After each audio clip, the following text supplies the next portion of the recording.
Do you all swear or affirm that the testimony you'll give will be the truth and the whole truth? Yes. Yes. Thank you. You may lower your hands. So we're set today in a final trial in a suit affecting the parent-child relationship. The summary requested relief is Petitioner's Exhibit 1, and it is admitted into evidence. Ms. Horton did not tender any exhibits today, and Mr. Craig did not tender any exhibits beyond that. Each of you have 15 minutes aside. That include any opening and closing statements, should you all choose to make one, as well as any examination. And the court takes judicial notice of all contents of the court's file, including the temporary order that is on file with the court and has been on file with the court since September 5th of 2025. Thank you, Judge. Attorney Mitchell, at this time, would you like to make an opening statement? I would not, Judge. I'll just call my first witness. Okay. Ms. Horton, would you like to make an opening statement? Yes. Okay. I'm Dorothy. My name is Dorothy Horton, and I am my son's primary caregiver, and I have been since birth. The only reason I'm here today is not to halt visitation. It's just to give safety precautions and parameters. That concludes my opening statement. Thank you, ma'am. Attorney Mitchell, you may call your client. Mr. Craig, please tell the court your full name. Michael Eric Craig. And Mr. Craig, you saw the summary of request relief that we tendered to the court, correct? From the email earlier? Yes. Yes. Okay. And do you believe that what you're requesting is in your son's best interest? Yes, ma'am. You're still asking that the two of you remain as joint managing conservators of your son? Yes, ma'am. Okay. And you're asking that you have a standard possession. The hearing begins formally, with all parties sworn in and the court confirming this is a final trial in a suit affecting the parent-child relationship. Time limits are set clearly, and the judge takes judicial notice of the existing temporary orders already on file. Only one exhibit is admitted, signaling a streamlined proceeding focused less on documents and more on testimony. From the start, the judge establishes structure and expectations, creating a controlled environment where clarity, relevance, and efficiency will guide every decision made today. Schedule with your son, correct? Yes. Okay. And right now the two of you are exchanging your son at the QT in Duncanville? Yes, ma'am. Tell the court how that's been going. Well, I physically can't be there by 6 o'clock to meet to the demands of the paperwork, so I have a competent adult doing it. It's getting where it's hit and miss, where I don't get informed of information when we're running late. 5-10 minutes before pickup, I'm being notified my son is being sick. It's average that the average is about every 2 times that I go get him, the third time she may be on time. And okay. It can be anywhere between 1 minute to 30 minutes, depending on. And only one time have I ever received a notification that she was running late. Okay. And on the times that she's late by more than 15 minutes, do you keep your son an extra 15 minutes over the time that you're supposed to return him? No, ma'am. Okay. Would you ask the court to put those provisions in place so that you can have some provisions when Ms. Horton dropping off your son or picking up your son that you can get your time? Yes. Okay. Now, you're also asking for electronic communications. Is that correct? Opening statements are minimal. The father, through counsel, declines an opening and moves directly to testimony. The mother explains she is not seeking to stop visitation, only requesting safety parameters.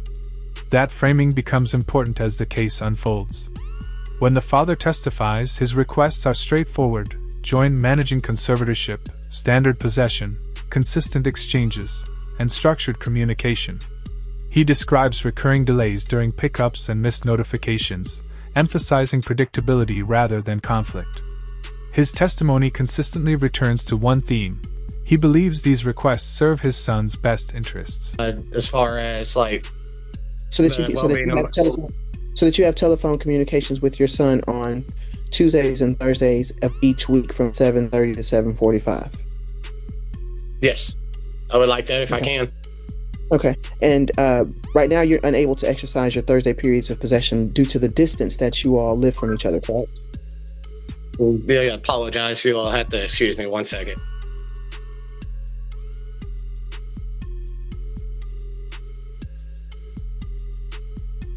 Now say that again. Sorry, I'm in my jobs break room.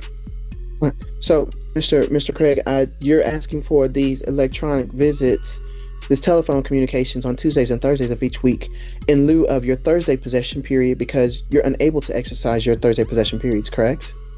Correct. Okay. And that's just due to the distance that you all live from each other. Correct. Okay.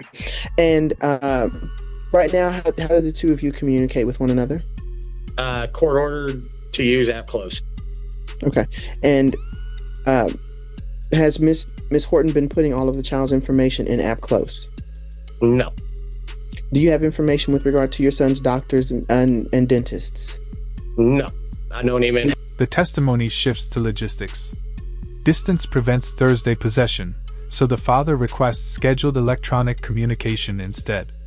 Communication between parents is already court-ordered through an app, but he states critical information is missing, including medical details and insurance documentation. He explains how that lack of information affected employment benefits and insurance enrollment. Financially, nothing has changed since prior hearings, and he confirms continued guideline child support.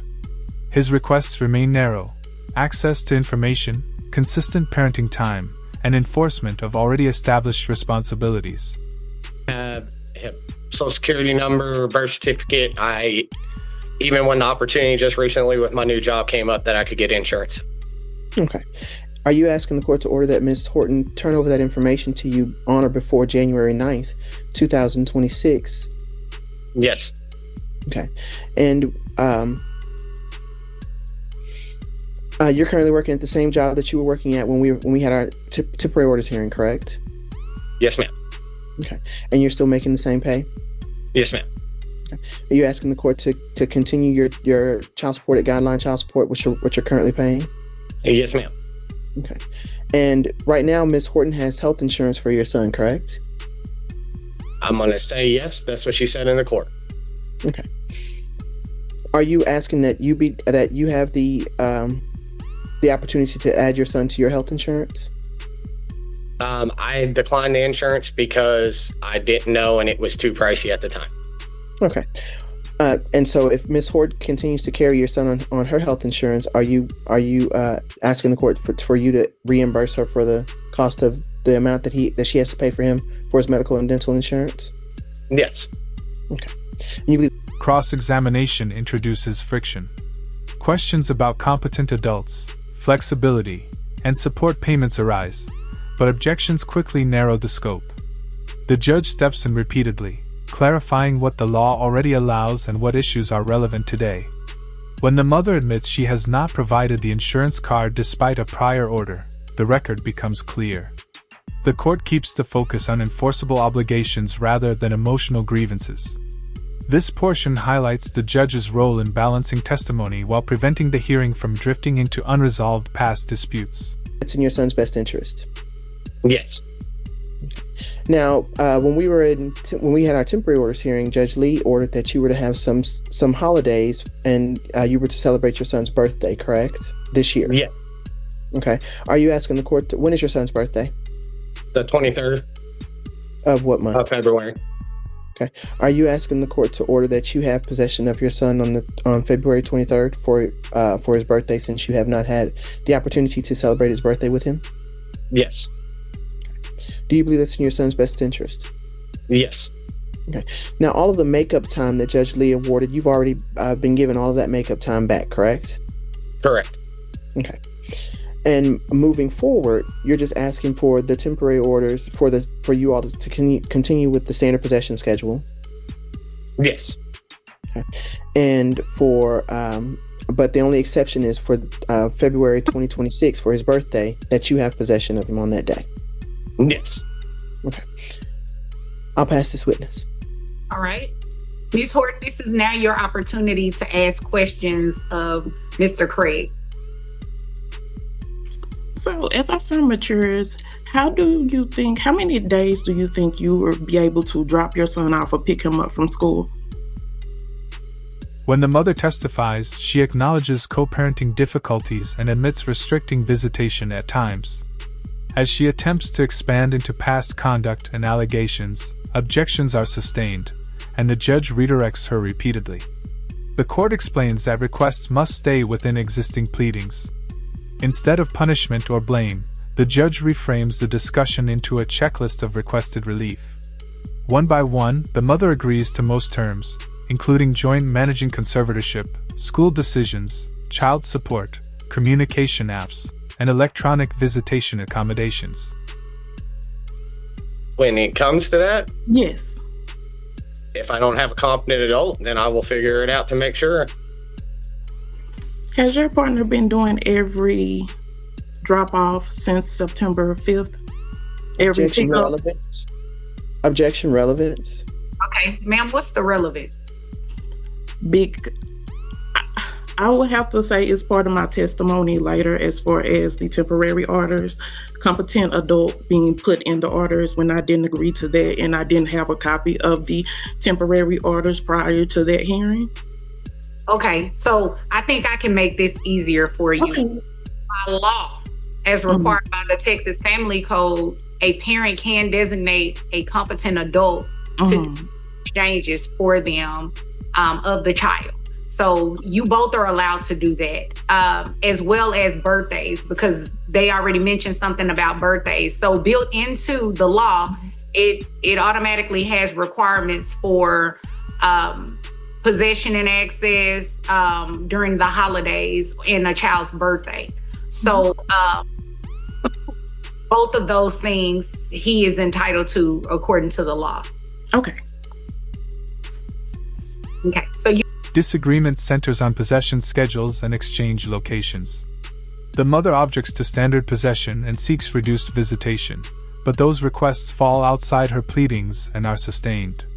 The judge explains why specific exchange locations are legally important for enforcement.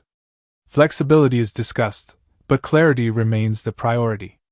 When child support imputation is raised, the judge explains evidentiary requirements calmly and firmly. Without proof, the court cannot adjust support. This segment underscores how procedure, not speculation, determines what relief the court can grant.